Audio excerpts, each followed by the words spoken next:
안녕하세요. 봄디아트 미나 일러스트입니다. 오늘은 석류 소가도인데요. 다산과 풍요, 자손 번창을 상징해요. 자, 이렇게 도안을 불려왔습니다. 먼저 이 외곽에 사물마다 조금 더 진한 선으로 외곽 라인을 그려줄 거예요. 그러면 이 전체 라인부터 먼저 작업을 할 거고요. 레이어를 함께 만들어서 석류의 붉은색보다 조금 진한 색, 그리고 브러쉬는 미나의 특유 느낌이 있기 때문에 매끄러운 잉크보다는 서해에서 이 쉘 브러쉬를 가지고 와서 한번 해볼게요. 질감이 다르죠?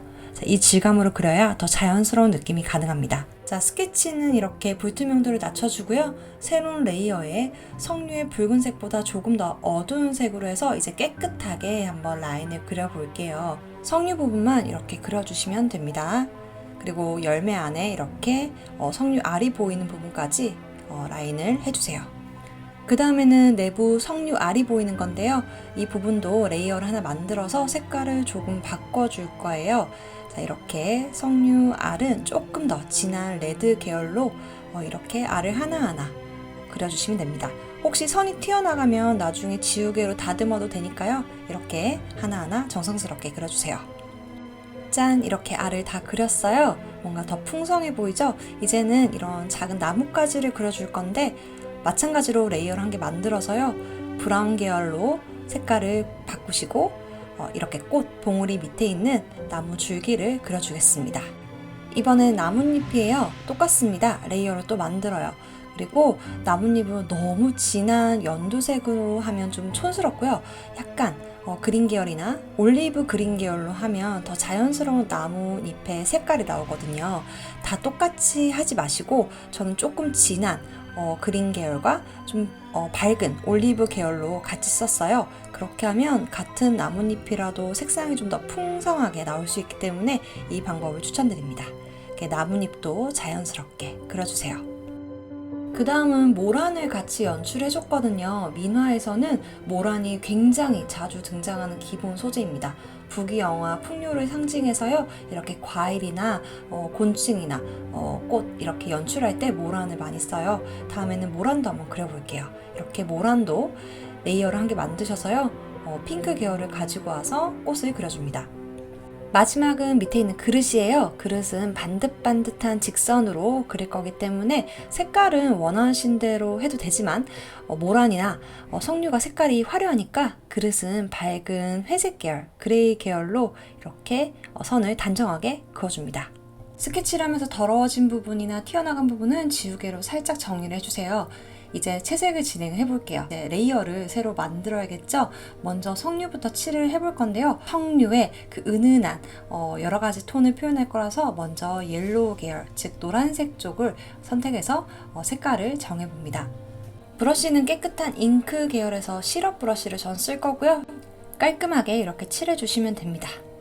이렇게 석류 레이어 부분에 먼저 밑색을 칠했고요. 이제는 이 위에 석류는 원래 붉은색이잖아요. 자연스러운 붉은색을 한번 올려볼 겁니다. 여기 레이어를 클릭하셔서 알파 채널 잠금을 하고요. 에어브러쉬에서 붉은 맑은 레드 계열을 선택을 하셔서 이렇게 은은하게 석류 위에 칠해주세요.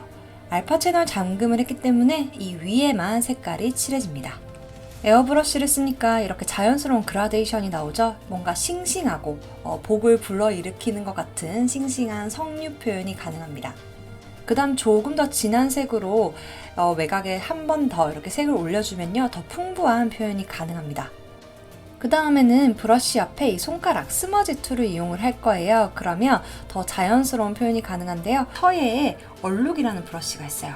네, 이걸로 스머지 손가락 버튼을 누르면 화선지의 먹물을 이렇게 퍼지게 하는 표현처럼 효과가 가능하거든요. 칠해놨던 부분에 살짝 스머지 툴을 얹어서 자연스럽게 회화적인 느낌을 주면 됩니다. 나머지 석류도 칠해봤어요. 어떤가요? 분위기가 확 살죠? 브러쉬를 잘 쓰는 게 진짜 중요합니다. 이제는 석류 알을 표현을 해볼 거예요. 석류에 칠했던 레드 계열보다 조금 더 저는 핑크톤이 도는 색깔로 했고요.